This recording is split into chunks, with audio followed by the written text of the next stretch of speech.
Hey everyone and welcome. So today, we're going to tackle two super important phrases you'll need if you're ever in Japan. How to politely ask, hey, can I do this? And how to understand when something is a no-go. Ready? Let's jump right in. So just imagine for a second, you're in this incredible temple garden in Kyoto, or maybe a wild futuristic cafe in Tokyo. You see something you absolutely have to capture. You whip out your phone, you're ready to snap that perfect shot, but then you pause. Wait, is this okay? Can I take a photo here? That's the exact situation we're going to get you ready for. Our mission for today is simple, but it's really powerful. First, we're going to master asking for permission politely. And second, we'll cover all the ways to say something is forbidden. By the time we're done, you'll be able to handle both sides of that coin like a pro. All right, let's get right into it. First things first, how do we ask for permission? Honestly, this is probably one of the most useful things you can learn, whether you're just visiting or planning to stay a while. Okay, so this is the magic formula right here. You take the te form of whatever verb you're using, you add mo, and you finish it with ii desu ka? And what's so cool about this phrase is that if you translate it literally, it's kind of like asking, even if I do this, is it good? How neat is that? This is your absolute go-to for asking nicely. Okay, let's see this thing in action. Take a look at this sentence. 私は明日、友達と渋谷に行ってもいいですか? This just means, can I go to Shibuya with my friends tomorrow? See what happened there? The verb to go, which is iku, transforms into its te form, itte. And then we just plug in our permission phrase. So let's really pull this sentence apart and see how it works. We've got watashi wa for I, then tomodachi to, which is with friends. Shibuya ni means to Shibuya. And then, bam, we hit our main grammar point, itte, the te form of to go, followed by that magic phrase, mo ii desu ka. It all just clicks together perfectly. Okay, this is super important in Japanese, right? The politeness level. The full phrase, temo ii desu ka, is your standard polite form. Perfect for talking to people you don't know or your boss. But if you're just hanging out with your friends, you can sound way more natural by just dropping that des at the end and saying temo ika. Easy, right?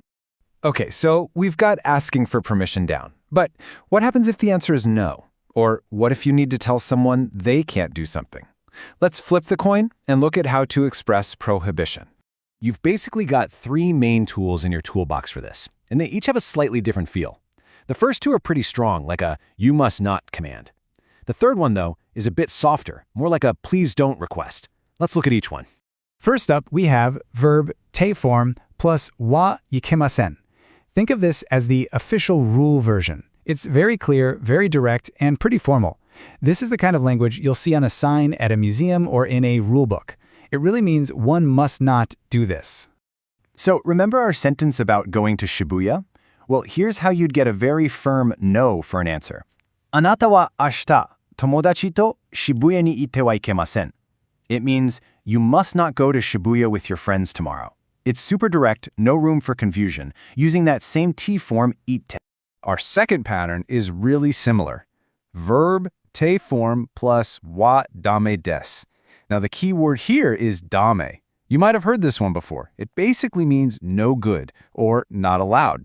This is also a strong way to say no, but it can feel a little more personal and direct than the super formal ikimasen. Here's a fresh example to show you how this works. あなたは毎日大量にお酒を飲んではダメです. This means you shouldn't drink a lot of alcohol every day. It's pretty strong advice, right? It's basically telling you that this action is no good for you.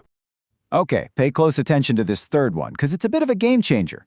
Notice that we're not using the te form anymore. This one uses the negative nai form of the verb, plus de kudasai. And that little switch is huge. Instead of a hard, you must not, this one softens it into a polite, please don't. Let's use that same example sentence again. Now it's, あなたは毎日大量にお酒を飲まないでください. This means, please don't drink a lot of alcohol every day. See how the verb changed? Instead of the te form, we're using the negative form. Nomu becomes nomanai. It's a completely different vibe, right? Much gentler.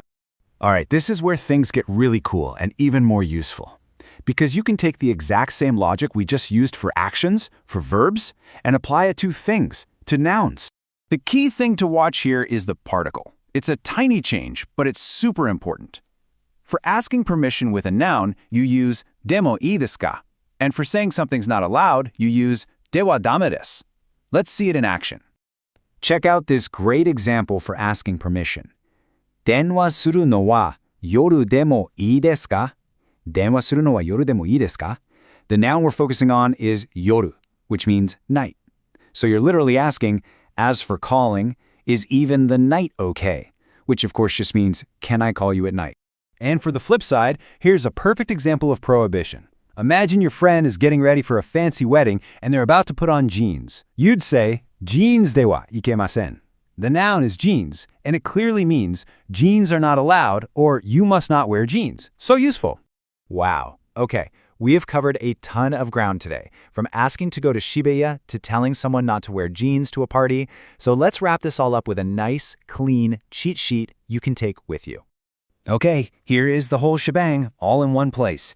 You can see the patterns right next to each other for verbs and for nouns. Just look at the pattern.